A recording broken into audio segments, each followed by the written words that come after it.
आज जो जुल्म कर रहे हैं वो कल नहीं रहेंगे, याद रखो।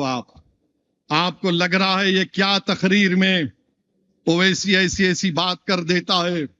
मेरे अजीज दोस्तों और बुजुर्गों, जब चंगेज की औलाद का जुल्म बगदाद पर हुआ, बगदाद को बर्बाद कर दिया गया था, मगर वो लोग दीन इस्लाम को कबूल कर लिए, इस्लाम को कुछ नहीं कर सके।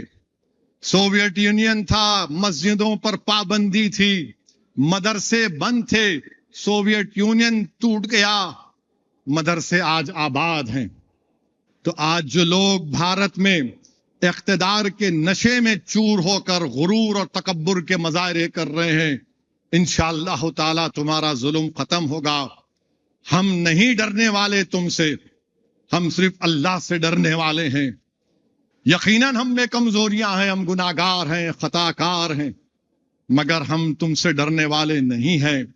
मेरे अजीज दोस्तों और बुजुर्गों, उत्तर प्रदेश के चीफ मिनिस्टर, नहीं मालूम बाज वक्त उनको क्या क्या हो जाता है, मोहम्मद अली जौहर के बारे में बोल रहे हैं।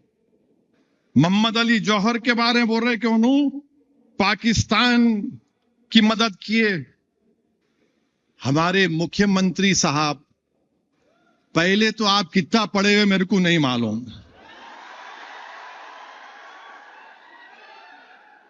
मोहम्मद अली जौहर बहुत पढ़ा लिखा आदमी था, और मोहम्मद अली जौहर यकीनन मुस्लिम लीग के सदर थे, मगर बाद में ये उस वक्त की कांग्रेस के सदर भी थे।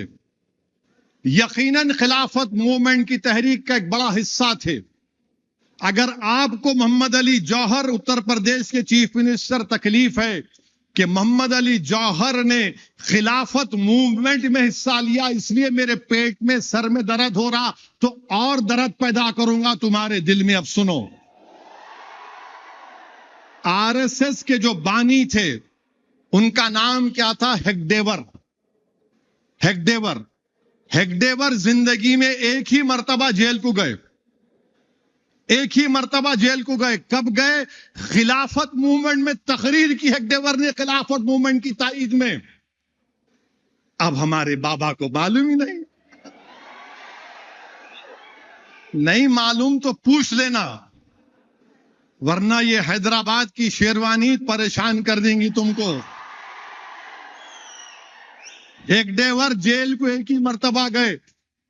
कब गए? जब खिलाफत मूवमेंट चल रहा था, तो हेगडेवर तकरीर करे खिलाफत मूवमेंट की ताईद में। अच्छा, हेगडेवर जेल को जाके मोटे होके निकले, और वो मोहम्मद अली जौहर जो राउंड टेबल कॉन्फ्रेंस को लंदन गए थे, उन्होंने कहा कि मैं लंदन से वापस या तो मुल्क को आजाद करा के आऊंगा या फिर मेरी मौत होगी। मोहम्मद अली जौहर राउंड टेबल में शिरकत किए, उनका इंतकाल हो गया। बैतुल मुक़द्दस में मस्जिद अक्सा के उस दामन में उनकी आज खबर है। लाखों लोगों ने उनके जनाजे में शिरकत की। मोहम्मद अली जौहर और शौकत अली की अम्मा का नाम बी अम्मा था, बी अम्मा। उस बी अम्मा की कुर्बानियां भी बड़ी थी। मगर ये कब तक आप जुल्म और झूठ फैलाते रहेंगे? सुनो, उत्तर प्रदेश के मुख्यमंत्री मोहम्मद अली जौहर का एक मशहूर शेर है, अगर आपको तो समझ में नहीं आएगा, मगर जिसको समझ में आएगा वो तर्जुमा करके भी तुमको समझाने डरेगा। मोहम्मद अली जौहर ने क्या शेर कहा था? कत्ले हुसैन असल में मर्ग यजीद है, कत्ले हुसैन असल में मर्ग यजीद है, इस्लाम जिंदा होता है हर करबला के बाद। तो सुन लो उत्तर प्रदेश को गुमरानों, इस्लाम जिंदा होगा इंशाअल्लाह ताला। तुम्हारे एनकाउंटर से, तुम्हारे बुलडोजर से, तुम्हारे जुल्म से खत्म नहीं होगा। तुम जो मदरसे और मस्जिदों को आज तोड़ रहे हो, इंशाअल्लाह ताला वो एक एक ईंट अल्लाह से कह रही है कि जालिम ने जुल्म किया, परवरदिगार तू देख ले। जमहूरियत है, आप कानून के बजाय जुल्म कर रहे हैं। और फिर दूसरी बात ये कि आजकल वो मनुस्मृति की बड़ी बात हो रही है मीडिया में। मेरे भी पेट में दर्द होता मैं नहीं बोला तो। मनुस्मृति के बारे में हम आरएसएस वालों से पूछ रहा हूं मैं, क्या यह बात सच नहीं है कि 26 नवंबर 1949 को हमने आईन बना लिया, संविधान 26 नवंबर 1949 को, और उसके 4 दिन के बाद आरएसएस का एक माउथपीस है 30 नवंबर 1949 को, 30 नवंबर 1949 को उन्होंने भारत के आईन के बारे में शिकायत लिखी। ये आईन क्या है? ये तो आईन ही नहीं है, मनुस्मृति होना चाहिए जो बाबा साहेब अंबेडकर ने बनाया था। आपको उससे तकलीफ?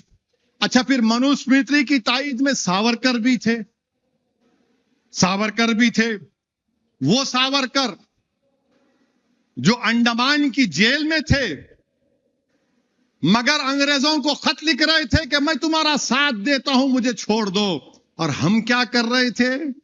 अल्लामा फजल खैराबादी रहमतुल्लाह अलैह जेल में थे, मगर जेल की सोबतों को बर्दाश्त किया, अंग्रेजों को खत नहीं लिखा, लव लेटर नहीं लिखा। ये कौन थे? अल्लामा फजल खैराबादी, जिन्होंने अंग्रेजों के खिलाफ जिहाद का फतवा दिया था।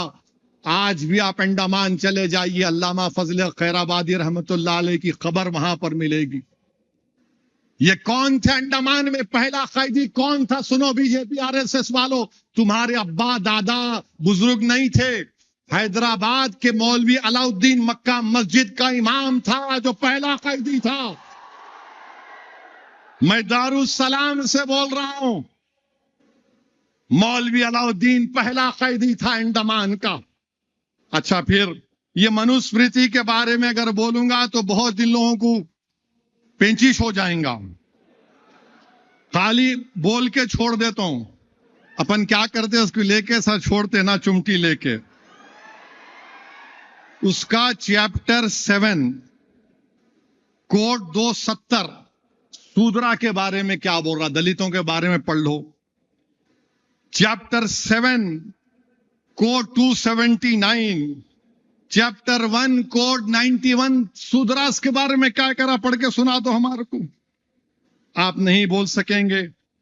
तीसरी बात यह है कि उत्तर प्रदेश में दियोरिया में एक मुबीन पेंटर ने या हुसैन का फ्लैग बनाया, या हुसैन का फ्लैग बनाया, तो बोले इसमें बंदूक आ गई। नहीं नहीं नहीं था उसमें, वो फ्लैग बनाया, वो फ्लैग बनाया नहीं था। इन्हों लिख जाके बेचारे मुबीन को 3 लोगों के साथ जेल में डाल दिए। झंडा बनाए तो इतना डर रहे तुम?